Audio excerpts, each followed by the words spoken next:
우리 다 함께 조용히 묵상하시면서 하나님 나라 열기 8번째 주일 예배 드리도록 하겠습니다. 다 함께 조용히 묵상하시겠습니다.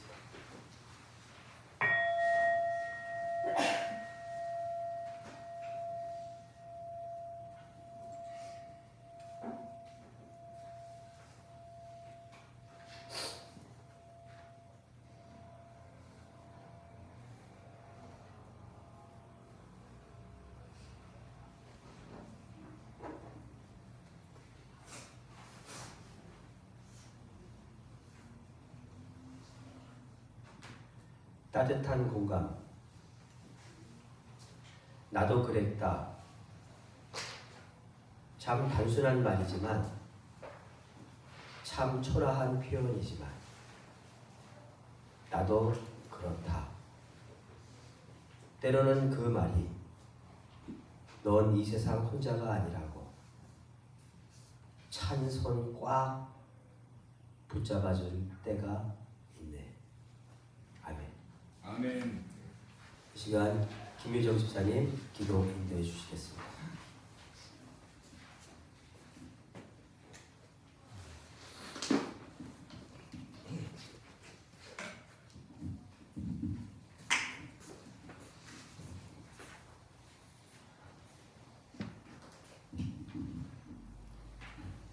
기도하겠습니다.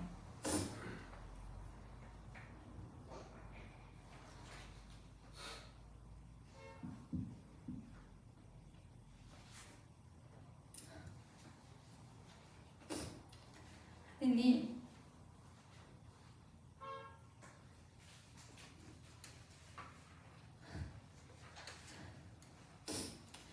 가을 바람이 살며시 볼을 스치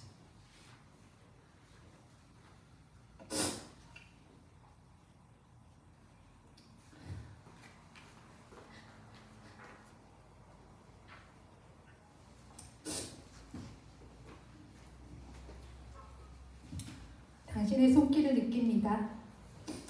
나무가 계절의 부름에 따라 잎을 내려놓고 그 아래 생명들이 새로운 시작을 준비하듯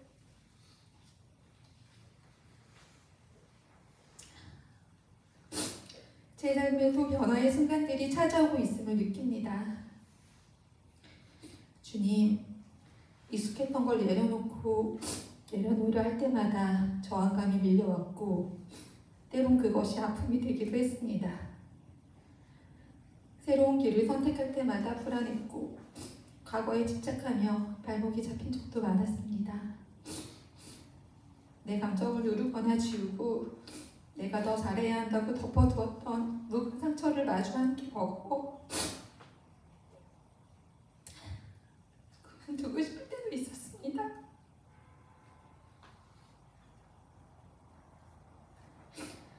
그저 오는 게 다인 기도를 통해 괜찮다 하는 자비의 손길이 저를 조금씩 더 나아지게 했다는 걸 시간이 지나면 알 수 있었습니다.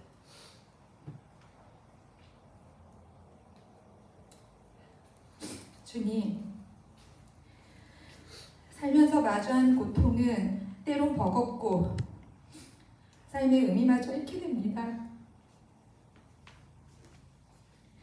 슬픔과 사연을 억누르고 버티기보다 우리의 마음을 인정해주고 보듬어줄 수 있는 편안한 심과 넉넉한 여유를 허락해주세요. 아멘. 이 계절의 평안함처럼 함께하는 서로를 이해하고 보듬어주는 따뜻한 마음을 우리에게 허락해주시고 각자의 자리에서 있는 시간을 보내는 이들에게 주님의 평안과 위로가 함께하길 간절히 기도드립니다. 아멘. 자, 오늘은 평소에는 제가 한 20분에서 25분의 설교를 하지만 오늘은 제가 5분 정도 그래서 7분 정도 말씀을 전하고 마을살림부에서 나오셔서 패러다임의 전환이라고 하는 주제로 함께 말씀 같이 나누도록 하겠습니다. 여러분들 오늘 읽으신 본문에 보시면 제가 여러분들 마음이 머무는 구절들이 많이 있으실 거예요. 그 중에 제가 많이 머무는 구절은 뭐냐면 나는 너희에게 말한다. 이게 그냥 읽으면 별거 아닐 것 같지만요. 나는 너희에게 말한다. 이게 상당히 특별한 말입니다. 제가 성경을 가만히 마태복음 5장을 읽다 보면 예수님이 십계명에 대해서 팔복을 얘기하신 다음에 십계명에 대해서 쭉 얘기를 하세요. 그러시면서 오늘 본문도 그 십계명의 일부분이죠. 뭐라고 얘기해요? 오늘 본문 말씀도 보시면 내 이웃을 사랑하고 내 원수를 미워하라 라고 하는 말씀을 너희가 들었으나 그러나 나는 너희에게 말한다. 이 얘기는 뭐냐면 성경에는 이렇게 되어 있지만 십계명에는 이렇게 되어 있지만 나는 너희에게 말한다. 예수님의 생각이에요. 예수님의 철학이에요. 예수님의 관점이에요. 십계명을 해석하는 예수님의 관점이에요.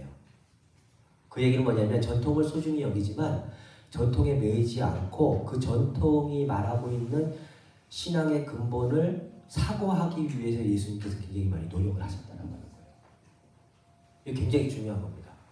많은 것을 성경에 있다 하면서 답습하지 않았다라고 하는 거예요. 성경이 말하고 있는 그 삶의 진실, 신앙의 진실을 보다 근본적으로 접근하기 위해서 예수님께서는 보다 더 많이 사유하시고 성찰하시고 말씀을 묵상하시면서 그 본문이 말하고자 하는 그 본문의 본뜻에 대해서 지금 제자들 앞에서 이야기를 하고 있다고 하는 겁니다.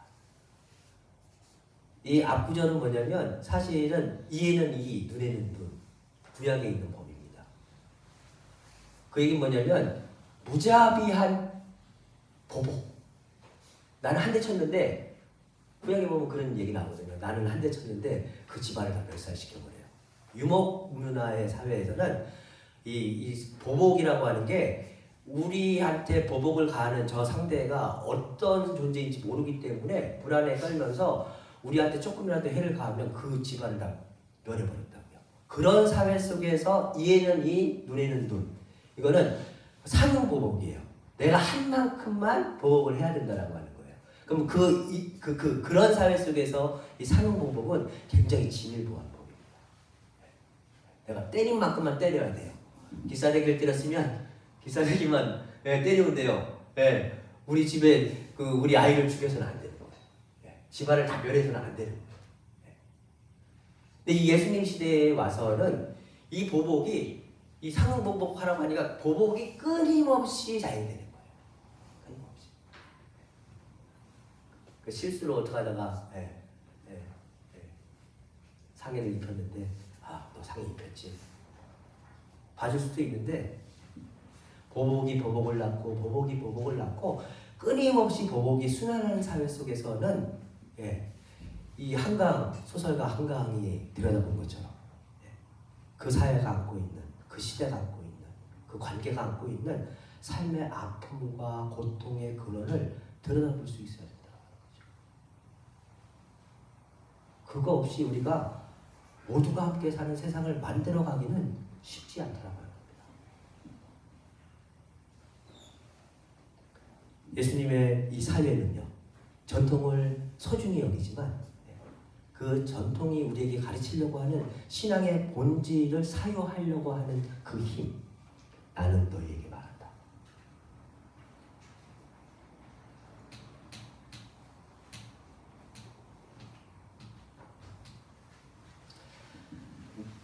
이게 왜 지금 한나 아렌트를 읽어야 하느냐? 철학자 한나 아렌트의 관점으로 일본 사회를 읽은 어느 작가의 글입니다. 나치의 유대인 학살은 어느 특정한 악한 개인이 저지른 게 아니라 주어진 명령을 아무 생각도 의문도 없이 충실하게 수행한 평범한 사람들 때문에 가능했다라고 하는 것이 아렌트의 주장이었다.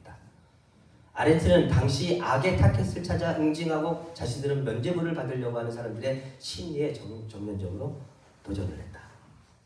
악은 특정한 사람들 안에서 이루어지는 게 아니라 아무 생각 없이 의문 더 이상 질문하지 않고 그냥 주어진 명령을 성실하고 충실하고 착하게 수행하는 사람들을 통해서 악이 펼쳐진다고 합니다. 나치가 성장한다고 합니다. 그래서 뭐라고 얘기를 하냐면요. 한나 아렌트의 분석에 따르면 근대 시민 사회에서는 물질적 이해를 둘러싼 헤어날 길 없는 대립과 경쟁 때문에 피곤해진 사람들이 다양한 문제를 뚝딱 해결해낼 대답을 떡하니 던져줄 영웅 같은 인물을 몹시 바라게 된다. 세계관 정당의 힘이 점점 불어나는 까닭은 든든하게 앞에서 이끌어줄 누군가의 길을 졸졸 따라가고 싶다는 욕구가 강해지고 있다는 것을 의미한다. 바꿔 말하면 생각하는 주체라는 자각적인 존재를 던져버리고 자기들 대신 생각해줄 지도자를 멸망한다는 것이다. 악을 키우는 요소가 뭐냐면요, 내가 생각하기를 거부하고 뭔가 우리 사회에 명확한 해답을 던져줄 지도자를 숭배하고 그 지도자를 따라서 나는 생각하지 않고 나는 사유하지 않고 그 지도자를 따라서 열심히 충성하는 것 자체가 옳은 거라고 믿고 살아가는 사람들을 통해서 악이 성장한다. 교회에서 목사님 말 잘 들어야 돼요, 안 들어야 돼요?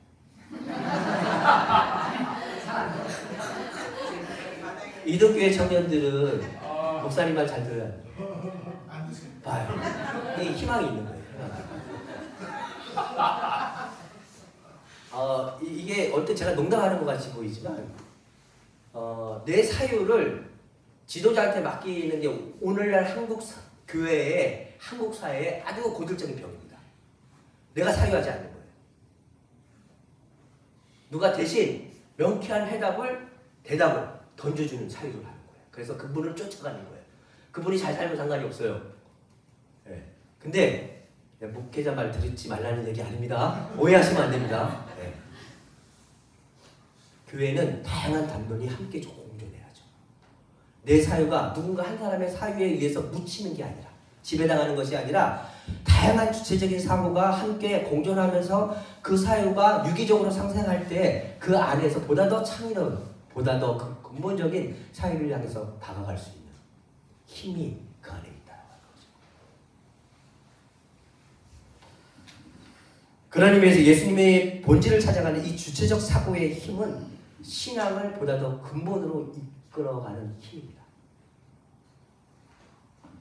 지난주에 저희 교회 어르신 80세가 넘으신 분 신방을 갔는데 그분이요 저한테 막 이런 얘기 저런 얘기 막 하다가 마지막에 무슨 질문을 던지시냐면, 목사님 동성애에 대해서 어떻게 생각하십니까?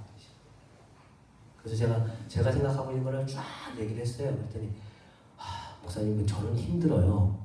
저는 반대합니다. 그런데 목사님 얘기를 가만히 듣다 보니까 그 시대가 참 많이 변한 걸 느끼네요. 그리고 목사님이 말씀하신 게 전혀 설득력이 없는 게 아니네요. 여러분 80세가 넘으시면요 몸이 일단은 성장하지 않고 굳어요. 근데 이분 매일같이 마을버스 타시고 전철 타시고 그래서 그 복지센터 다니시고 탁구 배우시고 그리고 서예 배우시고 그러시고 또 막 책도 열심히 읽으시고 이러면서 그 연세에도 불구하고요 자기 삶의 주인됨을 빼앗기지 않기 위해서 얼마나 노력하며 사시는지 몰라요. 하나님께서는 우리에게 감성도 주시고 영성도 주시고 다 주셨지만 이성도 주셨어요. 이성이 주는 사유의 힘 놓치지 말라고 하는 거. 그래서 오늘 마을 살림 부주관으로 또 기울이기 담론 하는데 놓치지 말라고 하는 거. 이게 오늘 본문을 통해서 예수님께서 우리에게 주시고자 하는 메시지입니다. 이 시간 우리 최양수 집사님 나오셔서 패러다임의 전환이라고 하는 주제로 말씀 전해주시겠습니다. 같이 전해주시겠습니다. 나오실 때 큰 박수로 환영합니다.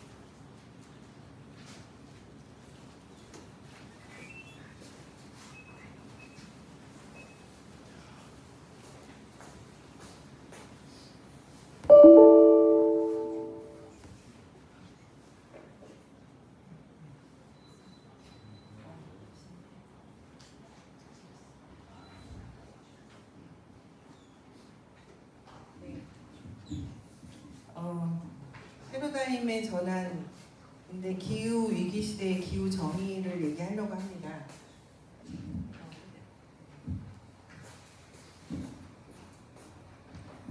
이거는 제가 고민하는 지점이기도 해요. 이제 가끔 제가 환경 강의를 이제 초등학교나 뭐 이런 중학교, 고등학교 이런 아이들하고 할 때가 있거든요.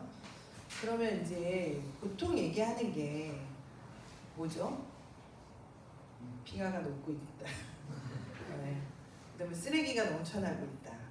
물이 부족하다. 이런 얘기를 해야 되는데 그건 다 우리가 한 거잖아요. 그렇죠?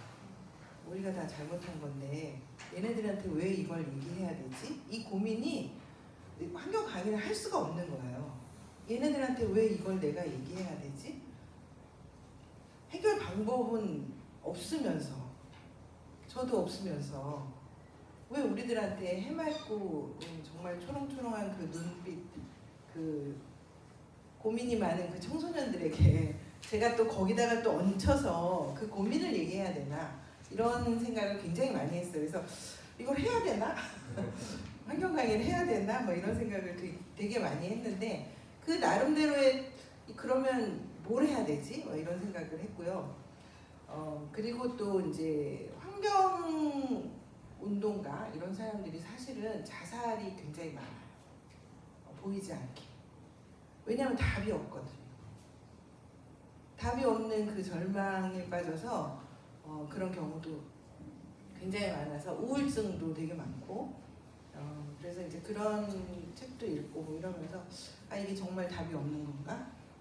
이런 생각이 좀 들면서 아 그래도 좀 우리는 또 해야 되니까 어떻게 해야지 이런 답을 찾다가 아 이렇게 하면 조금 그래도 답이 보이는구나 아이들한테 좀 얘기할 수 있지 않을까 이런 생각으로 제가 만든 건 아니고요 여러 군데의 책을 조합해서 이렇게 해보면 어떨까라는 걸 여러분들과 같이 이야기 나누려고 합니다. 원래는 여기 이 시간에 쓰레기 얘기를 한다고 해서 더 이상 쓰레기 얘기 하지 말자.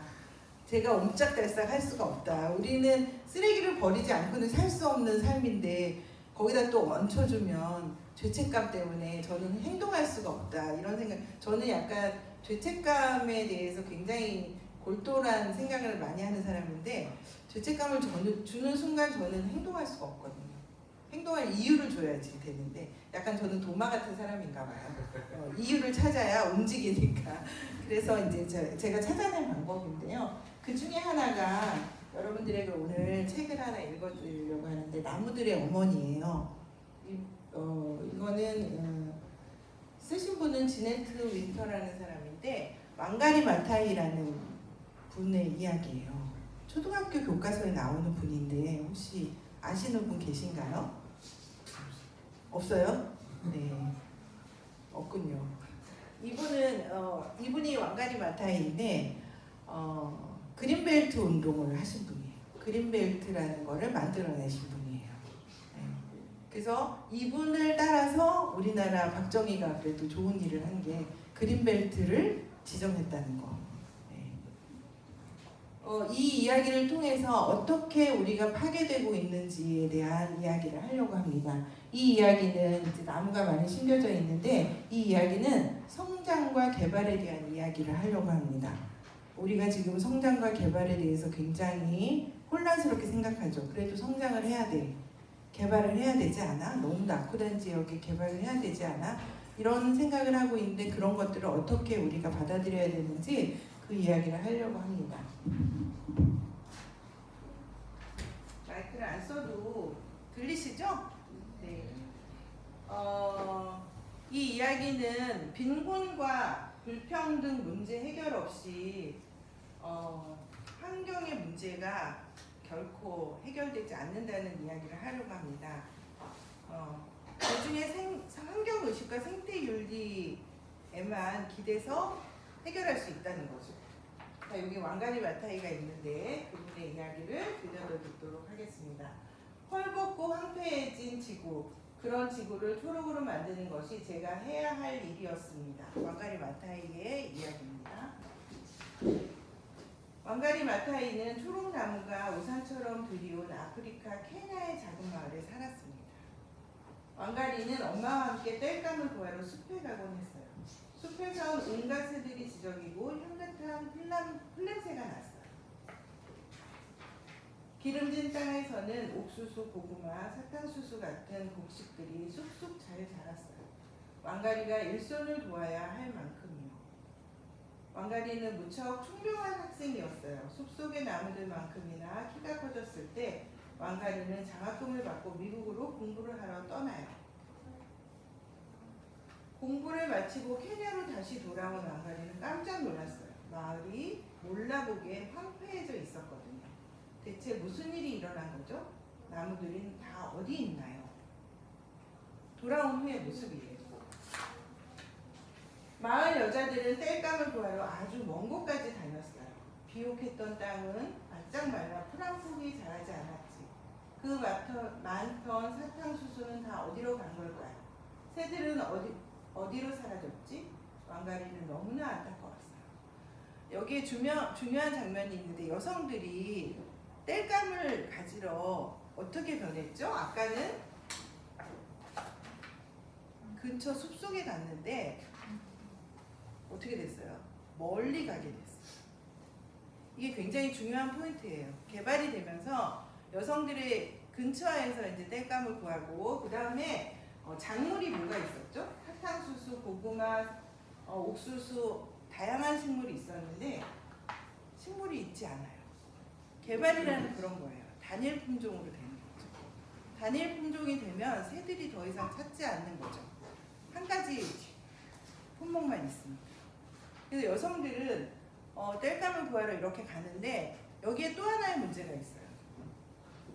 낮에는 너무 뜨거우니까 갈 수가 없죠. 땔감을 구하러. 그러면 새벽이나 저녁에 가야 되는데 그 길을 나설 때 위험하잖아요. 성폭력에 노출되어 있는 환경이 되는 거예요. 개발 하나로 여성들의 노동, 그 다음에 위험성, 그리고 이 폭력에 맞서는 그런 상태로 되는 거예요. 그래서 인권이 침해되는 집단은 특별한 집단이 있어요. 토착민, 그리고 어린이, 청소년, 이주자, 이산민, 연안지방과 작은 섬나라 주민, 장애인, 여성, 미래세대 노동자가 피해를 보는 거예요. 개발로 인해서.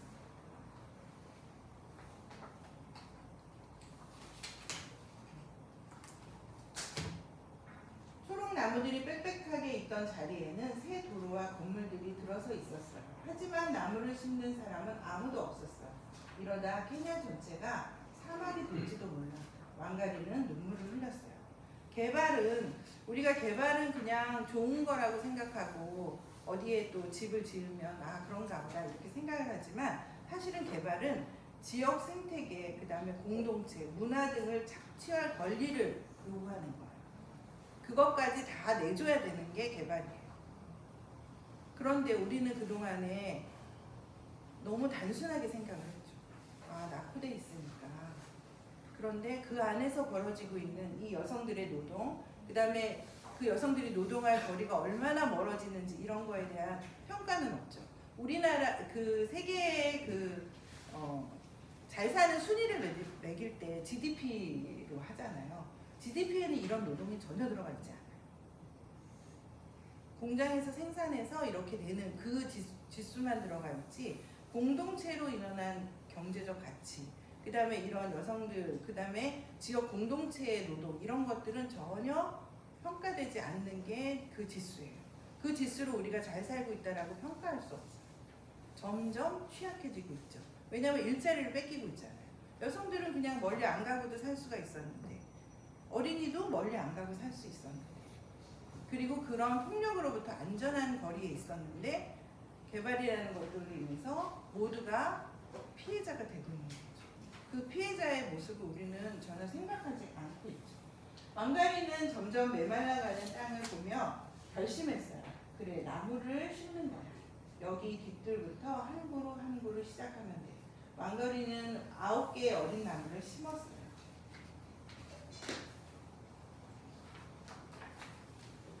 나무들이 뿌리를 내리기 시작하자 왕가리는 나무를 더 많이 심을 수 있는 방법을 생각했어요. 바로 묘목을 키우는 농장을 시작하는 거였죠. 왕가리는 드넓은 땅에 어린 나무들을 심고 부지런히 가꿨어요. 왕가리는 메마른 땅을 보며 절망에 빠진 여자들에게 다시 나무를 심어야 한다고 이야기했어요. 그리고는 어린 나무를 한 그루씩 나눠줬지.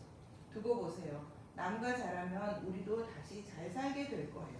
우리는 희망의 나무를 심는 거랍니다. 자, 공동체, 커뮤니티가 생겨나서 이 마을을 구할 수 있을까요? 네, 구할 수 있습니다. 아멘. 여성들이 묘목을 나눠줬는데 작은 묘목을 심으니까 어떻게 될까요? 그냥 잘 자랄까요? 동물들이 뜯어먹었어요.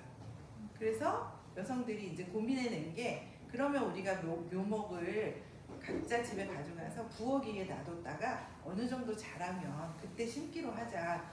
그런 묘안을 짜게 된 거죠. 이런 커뮤니티를 통해서 우리가 할 수 있는 일이 어떤 건가를 찾아낸 거예요. 이들만의 방법으로.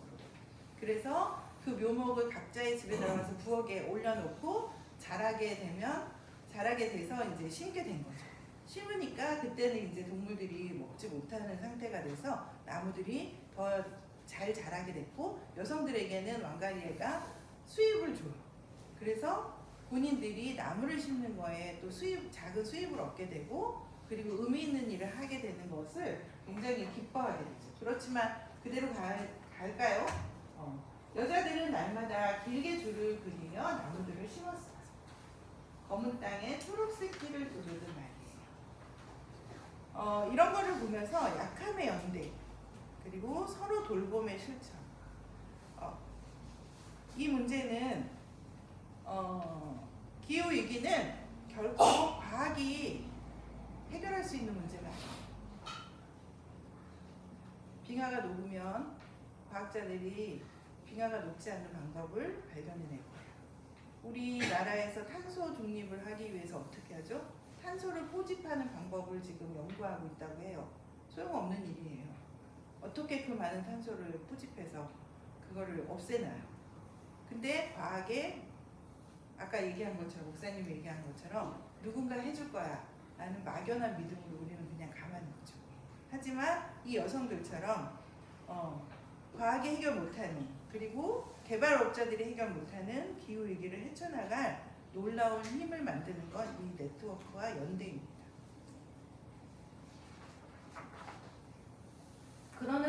그러자 남자들을 비롯한 높은 관리들이 비웃었어요. 여자들이 뭘 한다고 설치는 거야? 나무 심는 일은 나무 전문가한테 맡겨둬야지. 하지만 왕가리와 여자들은 아랑곳하지 않고 계속 나무를 심었어요. 우리도 늘 밀려나죠. 전문가도 아니면서. 뭘 한다 그래? 개발업자들이 하는 얘기죠. 우리는 알잖아요. 여기 살고 있기 때문에. 얼마나 불편해질 건지. 그리고 얼마나 자연들이 위험해지고 있는지. 그 자연 속에 살고 있는 우리는 더 위험해진다는 걸 우리는 알고 있습니다. 왕가리는 나무가 3개월 넘게 살아있으면 나무 한 그루마다 얼마씩 돈을 주었어요. 마을 여자들에겐 태어나 처음 벌어보는 돈이었어요. 왕가리와 여자들의 노력으로 마을이 다시 초록으로 바뀌었다는 소문이 나뭇잎 사이로 불어오는 바람처럼 널리 퍼져나갔어요. 다른 마을과 크고 작은 도시에 사는 여자들도 줄줄이 나무 심기 시작했어요. 하지만 벌목도 계속되었지.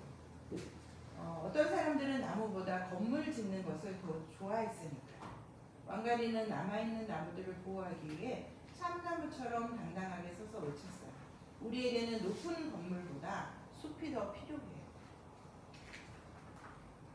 이 사람들은 땔감을 가지러 한 번도 가본 적이 없었을 거예요. 어제 제가 이제 빈곤 철폐 날 시위에 갔는데 그런 얘기 하시더라고요. 그 사람들은 한 번도 쪽방촌에 살아본 적이 없고 한 번도 전세 사기를 당해본 적이 없고 한 번도 햇빛이 안 드는 집에 살아본 적이 없기 때문에 모른다는 거죠. 그래서 우리가 이야기해야 되는 거죠. 나서야 되는 거죠. 그러자 화가 난 케냐 정부는 자기들 일을 방해하고 사회의 문제를 일으킨다며 왕가리를 공공으로 때리고 감옥에 가두었어요. 그래도 왕가리는 끄떡하지 않았어요. 옳은 것은 옳은 거야. 외롭게 혼자가 되어도 말이야.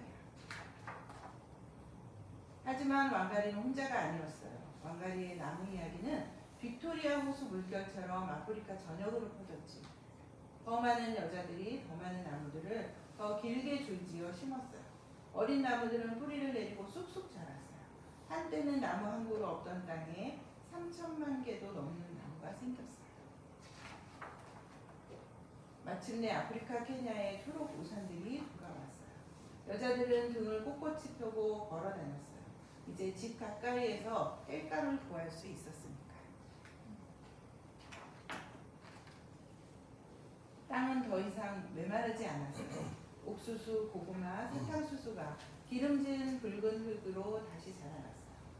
온 세상 사람들이 왕가리의 나무와 나무를 심은 왕가리의 친구들에 대해 알게 되었어요. 케냐산 꼭대기에 올라서면 여러분도 볼 수 있을 거예요. 왕가리가 아프리카에 다시 가져온 초록세상을 말이죠. 네. 그렇게 해서 그린벨트를 라는 걸 지정하게 되고, 그린벨트라는 게 이제 도시 숲 그리고 지역의 숲을 지키는 방법을 운동을 하게 돼서 노벨 평화상을 받게 됩니다. 그것도 2002년, 2004년인가에 되게 늦게 받게 되죠. 이렇게 돼서 여러분들이 이제 우리가 이제 개발에 대해서 다시 한번 생각해 봐야 되고요. 이런 운동은 인도에서도 있었습니다. 칩코 운동이라고 해서 여성들이 그 지역에 광산이 들어오는데 그걸로 돈을 벌 거야 라는 개발 업체들의 이야기가 있었죠. 그래서 광산의 개발을 위해서 나무들을 베고 그랬는데 똑같이 이런 현상이 일어나게 돼서 여성들이 칩코라는 게 껴안다라는 뜻이래요, 인도어로. 그래서 나무들을 껴안고 이 나무를 베지 못하도록 하는 그런 운동을 그 지역에서 하게 됐다고 합니다. 그래서 이게 왜 이렇게 뒤로 갔는지 모르겠네요. 눌려 있었군요. 네. 그래서 기후변화 문제는 생태적이거나 환경적 문제로 접근하기보다는 인간의 문제 그리고 인권의 문제로의 전환이 필요합니다. 생태적으로 우리가 호랑이가 사라졌어. 천연기념물이 사라지고 있어. 이런 걸로는 해결할 수가 없어요. 그것도 되게 중요하지만 우리 인간이 더 불쌍해요. 언젠가 이 지구상에서 다 사라질지도 몰라요. 이거는 인간의 문제예요. 인간의 문제로 바라보지 않으면 이건 해결할 수가 없는 거예요. 왜냐하면 인간의 문제이기 때문에 인간들이 나서죠. 저어새가 사라지고 있어. 저어새의 문제로 바꿔버리는 거죠. 물론 저어새도 사라지고 있어요. 우리 때문에. 우리 인간이 어떻게 했기 때문에. 우리 인간들은 어떻게 할까? 그럼 그 다음은 어떻게 할까? 이런 거지. 저어새가 사라지고 있어요. 그래서 눈물을 흘릴 일이 아닌 거죠. 그래서 이거는 생태적이고 환경적 문제가 아니라 인간의 문제이고 아까 얘기한 것처럼 인권의 문제인 거죠. 사람의 권리가 어떻게 사라지고 있는지. 지구상에 남은 존재들이 인권이 존중받고 있는 사람들이어야지 그것도 존중받지 않는 사람들이 살아남아서 뭐 하겠어요. 인권의 문제로 전환이 필요하다. 그래서 기후 문제는 관계의 문제예요. 인간과 자연의 관계죠. 자연이 사라지고 있어 이게 아니라 사라지고 있는 자연에 살고 있는 나는 이렇게 바라봐야 되는 거죠. 그리고 세대의 관계예요. 제가 아까 말씀드린 것처럼 아이들한테 이 문제를 강요할 수 없어요. 쓰레기 버리지 마 이럴 수 없어요. 어떻게 하면 이 문제를 같이 해결해 나갈까? 손잡고 같이 가야 할 동지인 거죠. 기후정의행동의 그 구호 중에 아이들이 들고 있는 구호 중에 제일 인상에 남는 게 늙어서 죽고 싶다. 우리 늙어서 죽을 수 있지만 그 아이들은 늙어서 죽을 수 없을 수 있어요. 이거는 관계의 문제거든요. 그리고 사회 불평등의 관계예요. 개발을 그냥 놔뒀기 때문에 개발로 인해서 누군가가 이익을 착취하고 누군가는 그 바닥으로 광산업자가 돈을 벌 수 있다고 했지만 돈을 벌었나요? 왕가리 마타이 마을에 들어가서 벌목을 하고 돈을 번 사람은 한 사람밖에 없어요. 벌목업자, 그 회사. 나머지는 다 더 취약한 노동자로 전락을 한 거죠. 아까 그 여성들처럼 돈을 벌 수 있다고 했지만 우리 마을에 좋은 게 들어오는데 돈을 벌 수 있대. 하지만 돈을 번 사람 없어요. 지금 한국 사회도 역시 마찬가지죠. 유럽이 잘 살 수 있었던 거는 식민지가 있었기 때문이에요. 이건 사실이에요. 지금은 어떻게 돈을 버나요? 그럼 기후위기로 돈을 벌고 있습니다. 탄소 중립해야 돼. 자기네들은 기술력이 있잖아요. 그런데 케냐 그리고 섬 투발루 이런 데는 사라지고 있잖아요. 그런데 그 다음에 중국이 지금 어마어마한 공장이잖아요. 모든 공장을 그쪽에 이전시켜 놓고 이제 와서 그러면 안 돼. 너희가 주범이야. 이렇게 하고 있죠. 책임을 떠넘기고 있는 거예요. 국제적 관계 그리고 지역 공동체의 관계로 이 문제를 풀어야 되는 거죠. 기후변화가 우리의 다양한 관계 방식에서 발생하고 있으며 이를 해결하기 위해서는 관계를 재구성하고 강화하는 것이 필요합니다. 내가 오늘 얼마나 쓰레기를 많이 버리고 살았는지 알아. 이런 고백을 하는 환경 문제를 해결하는 게 아니라 내가 지역사회에서 어떤 역할을 해야 되는지 내가 어떤 관계로 이 문제를 풀어나가고 있는지를 얘기해야 되는 거죠. 그래서 새로운 관계를 맺어나가는 것이 기후문제 해결의 핵심입니다. 저는 그렇게 생각합니다. 여러분도 동의하시나요? 기후 문제를 극복하기 위해서는 생활 양식이 바뀌어야 돼요. 스웨덴에서는 우리나라는 어떻게 하죠? 여름에 에어컨을 많이 키면 전기료를 감면해 줬죠. 기쁘세요? 집이 조그맣고 힘들게 사시는 분은 에어컨이 없어요. 전기료를 감면받을 수가 없어요. 전기차 사신 분들 계시죠? 보통 2천만 원 정도 보조금을 주거든요, 정부에서. 그 2천만 원이요. 어디에 써야 될까요, 원래는? 그러면서 돈이 없다고 하죠. 추석에 통행료 무료였어요. 화가 나더라고요. 고속버스 이용하는 사람들은 그럼 그만큼 빼줬나요? 요금에서? 안 빼줬어요. 부자들을 위한 감세예요. 에어컨 많이 틀고 있는 사람들. 마치 우리를 도와주는 것처럼 하지만 절대 그렇지 않아요. 정부는. 문제 제기해야 되죠. 제가 외곽 순환도로를 타고 이렇게 가는데 출퇴근 시간에 감면해줘요. 원래 900원인데 출퇴근 시간에 750원이에요. 화가 나요. 아니 출퇴근 시간에 할증을 해도 모자란 판에 이걸 감면을 해주다니. 여기에서 우리나라 정책이 보이는 거예요. 교통정책이. 승용차 타고 다녀. 감면해줄게. 딸랑 250원 해주면서 엄청 인심 쓰는 척하죠. 그 감면할 돈을 모아서 쪽방에 살고 계시는 분들 단열을 하게 해줘야죠. 그게 맞는 정책이죠. 그 어마어마한 돈일 거예요. 차 한 대당, 전기차 한 대당 2천만 원이면 테슬라로 거의 다 갔을 거예요. 현대로 다 갔을 거예요. 팔았으니까. 그 이익이 아니라 그 보조금을 다 모아서 어떻게 해야 돼요? 취약계층이나 더워서 더 이상 삶을 이어갈 수 없는 분들에게 가야 되는 거죠. 그런데 우리는 마치 전기차에 보조금을 주는 게 환경 정책인 것처럼 생각하죠. 생각을 안 하면 그렇게 돼요. 저도 그랬어요. 전기차요. 배터리를 어떻게 처리할지 지금 대안이 없어요. 그런 건 생각을 못하고 그러고 있죠. 이게 왜 지워졌을까요? 그 다음에 요새 스웨덴에서는 그래서 보조금을 줄 때 어떻게 하냐면 에너지 절약 인센티브를 줘요. 그래서 난방 설비나 노후되거나 효율이 낮은 단열재를 사용하고 있는지 이런 것들을 체크해서 그렇게 못 되면 그렇게 가능하도록 하는 거죠. 그리고 이제 스웨덴에서 굉장히 좋은 정책이 뭐였냐면 눈이 오잖아요, 여러분. 눈이 오면 우리는 어딜 치우죠? 눈을? 도로를 치우죠.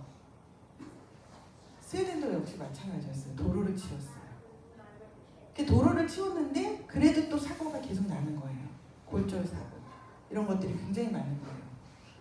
도로는 주로 남성들이 이용하는 곳이에요. 자동차가 있는 사람들. 그런데 자동차가 없는 사람들은 어떻게 하죠? 걸어 다녀요. 그래서 그 지역의 여성들이 정책을 어떻게 만들어냈냐면 어린이집, 도서관 그 앞을 먼저 치워라. 왜냐하면 엄마들이 어린이집에 애들을 데려가야 되는데 도보로 가잖아요. 낙상사고가 많은 거예요. 그래서 거기 먼저 치우고 도로를 나중에 치웠어요. 사고율이 확 줄었어요. 그러니까 정책을 만들 때도 이게 정말 누구를 위한 건지 꼼꼼하게 따져보지 않으면 이 문제를 절대로 해결할 수 없는 거죠. 그리고 소비 패턴의 변화가 필요해요. 우린 다 소비자죠. 윤리적 소비는 없습니다. 그런데 누가 자꾸 나를 소비하게 만드는가를 따져야 되죠. 누가 제가 자꾸 돈을 쓰게 만들죠? 태무?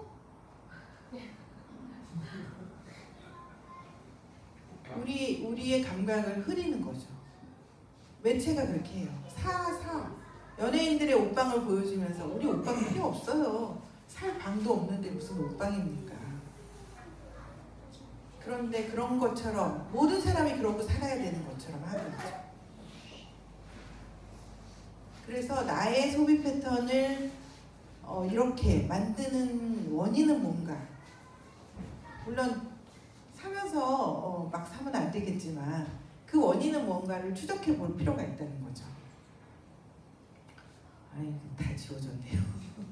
이게 왜 안 읽힐까? 이거 제게 아니군요. 그래서 이런 모든 문제들은 개인의 선택을 넘어서 사회 구조, 경제 시스템의 변화로 이어지지 않으면 결코 해결될 수가 없죠. 산업, 기업, 정부, 지속 가능한 정책을 시행하고 시민들이 이에 협력할 때 기후 문제가 효과적으로 극복할 수 있습니다.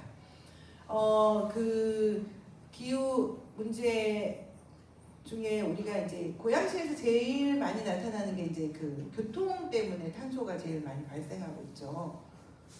그래서 그 문제를 해결하려면 대중교통을 무료로 하면 됩니다. 그러면 타고 다녀요. 근데 무료인 게 가능할까? 그건 불가능하다고 생각하죠. 아까 얘기한 것처럼 외곽도로에 제가 오면서 250원 가면 받으면서 굉장히 기뻐하는 사람들이 되게 많았을 거예요. 차를 타 이런 정책이 있기 때문에 그래요. 우리나라 산업은 차를 생산하는 국가이기 때문에 차를 생산하는 사람한테만 집중해서 보조금을 주고 있죠. 삼성이 망하면 우리나라가 망한다고 생각하죠.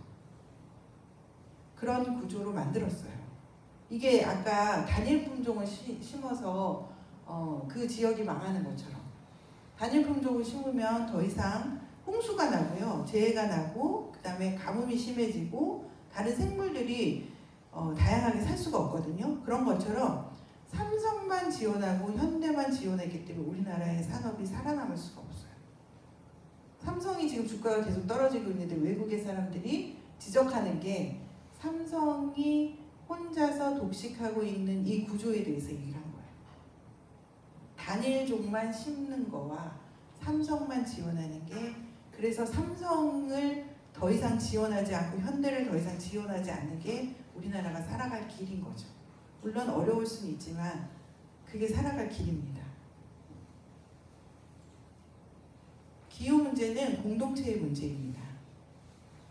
기후 문제는 생명권, 주거권, 복지권, 교육권, 스포츠 권리, 물 권리, 위생권, 발전권, 식량권, 생명권, 건강권, 자기결정권, 이 모든 권리를 침해하고 있습니다. 그동안에는 이렇게 생각하지 않았어요. 우리가 쓰레기를 덜 쓰고 뭐 이런 게 아니라 이 권리에 대해서 더 이상 정책이 이렇게 가서는 안 된다라고 주장했어야 되는데 그게 환경운동이라고 생각하지 않았던 거죠. 제가 이제 육식을 안 하기로 했잖아요. 고기를 안 먹잖아요. 우리나라 그래서 이제 밥을 먹으러 가면은요 식당을 찾기가 너무 어려워요. 저는 자발적 소수자인데 소수자의 삶은 어떨까라는 생각을 제가 육식을 안 하면서 하게 됐어요. 되게 미련하죠. 식당이요 다 육식이에요. 지금 청년들, 어린이들은요 고기가 안 들어가면 밥이 아니라고 생각해요. 근데 그거 아니고도 살 수가 있거든요. 저 고기 엄청 좋아했어요. 목사님도 아시겠지만 제가 고기 반찬 없으면 먹질 않았는데 이 문제를 바라보고 나서 정말 의식이 집에 하는구나. 정말 아무렇지도 않게 끊었습니다. 제가 3년 됐거든요. 할 수 있어요. 안 먹고도 살 수 있어요. 뭐 단백질, 이 나이에 단백질 먹어야지. 다 허구입니다, 여러분. 그 학자들요, 누군가의 돈을 받은 거예요. 누군가의 돈을 받았겠죠. 누구? 우리 다 알죠. 기후 문제는 전 세계에 영향을 받습니다. 공동 책임을 져야 됩니다. 그런데 한 푼도 내놓지 않죠. 잘 사는 나라에서. 비난만 하죠. 니네가 탄소 배출이 얼마나 많은 줄 알아? 이제 막 생산하려고 하는 그리고 생산하라고 떠밀어서 준 베트남, 방글라데시, 인도네시아 이런 데로 공장을 다 밀어붙였죠. 어디서? 유럽이나 잘 사는 나라에서. 우리나라도 역시 마찬가지잖아요. 제약회사가 많은 이유가 백신을 개발할 때 땅이 다 죽거든요. 그런 공장은 다 못 사는 나라로 내보낸 거죠. 반도체 역시 마찬가지예요. 반도체도 어마어마한 물이 들어가요. 물 부족 국가는 반도체를 생산하기 때문에 생기는 거예요. 그 지역의 물을 다 가져가요. 그래 놓고서 물 부족한 거를 다 다른 사람들이 떠넘기죠. 그 물을 채우기 위해서 댐을 건설하고 도로를 만들고 수로를 만들었는데 그 옆에 있는 농부들은 물난리를 겪죠. 홍수, 가뭄, 고통은 다른 사람들이 하고요. 이익은 이 사람들이 가져요. 이 문제를 정확하게 보지 않으면 환경 문제는 해결하기가 어렵습니다. 공동 책임을 져야 됩니다. 부자 나라는 요번에 협약에서 IPCC 회의에서 내놓자고 했어요. 아프리카 이런 데다가 환경기금을 내놓기로 했는데 아무도 내놓지 않았어요. 선진국에서. 그런데 지구는 하나이기 때문에 침해를 받을까요? 안 받을까요? 유럽 사람들도 고통받고 있죠. 잘 사는 나라는 또. 이건 뭘까요? 네. 공동체의 역할이 중요한 거와 그 다음에 가난한 나라, 취약한 나라가 있고 취약하지 않은 나라가 있죠. 이거는 가난한 나라도 같이 살아가야 할 권리가 있는 거죠. 그래서 선진국에게 요구할 이유가 있죠. 너희들 때문에 해수면이 상승해서 지금 우리나라가 가라앉고 있어. 이 문제 어떻게 할 거야? 기후 난민으로 받아줘. 그런데도 안 받아들이고 있어요. 기후 난민이 지금 어마어마하게 발생하고 있죠. 방글라데시아가 엄청 잠기고 그 다음에 파키스탄의 3분의 1이 잠겼죠. 지금 그러고 있는데 아무도 책임을 지지 않고 있다는 거. 그 다음에 환경 철학적 질문이 필요하다. 나는 왜 소비하고 있는가? 누가 나를 소비하게 하는가? 미관을 위해서, 아름다움을 위해서 나는 소비하는가? 아름다움은 무엇인가? 이런 것들을 다시 만들지 않으면 우린 견딜 수가 없어요. 아름다움은 무엇이죠? 옛날에 인도 여성들은 대문 앞에다가 땅바닥에다 그림을 그렸잖아요. 예술이에요. 그걸로 모든 예술 활동을 했죠. 동네 사람들이 모여서. 근데 지금은 우리가 소비하면서 예술 활동을 해요. 이걸 끊지 않으면 이걸 어떻게 끊을까? 이런 질문을 하는 그룹이 필요해요. 그리고 그런 질문을 해야 우리는 이 인간으로서 삶을 계속 살아나갈 수 있어. 아이들하고 이 질문을 만들어내고 답을 찾아가고 이러는 거는 할 수가 있죠. 제가 아이들한테 환경교육할 때 너희들은 할 수 있어. 이런 환경적 질문들은 너희들은 할 수 있기 때문에 충분히 할 수 있어. 그리고 우리 이 공동체에는 충분히 그런 일들을 해낼 수 있는 그룹이야 라고 얘기하니까 이제 좀 할만하더라고요. 이야기하기가. 네, 그 중에 하나가 전쟁입니다. 전쟁 연습을 하는데 들어가는 돈이요 1분에 56억이에요.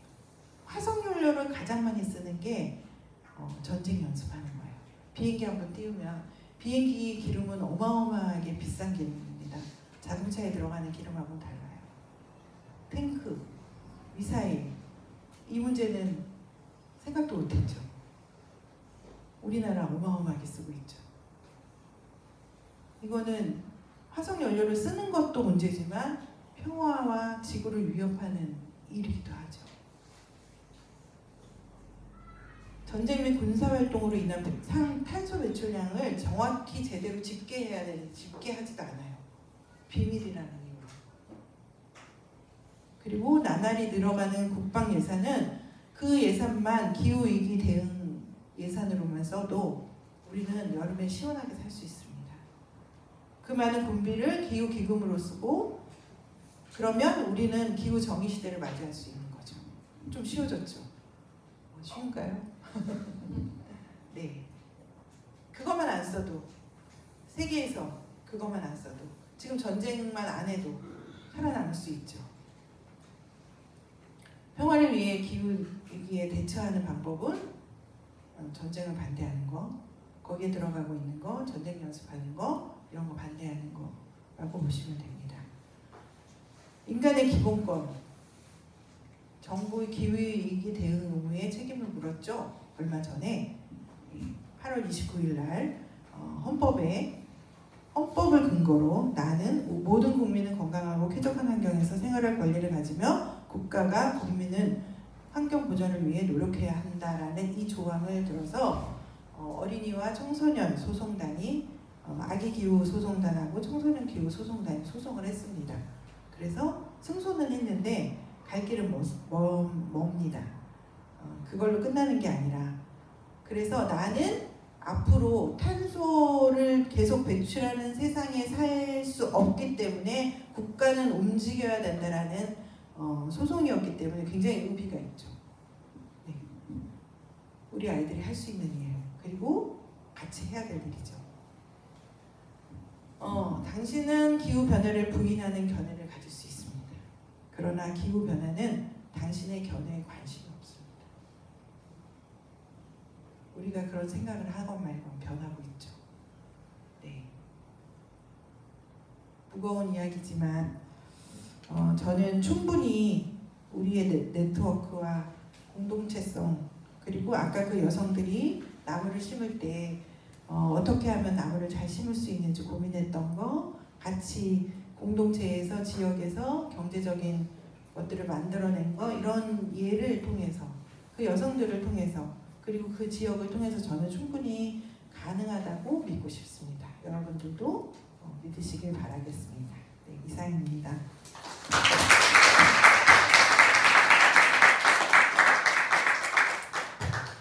혹시 질문 있으세요?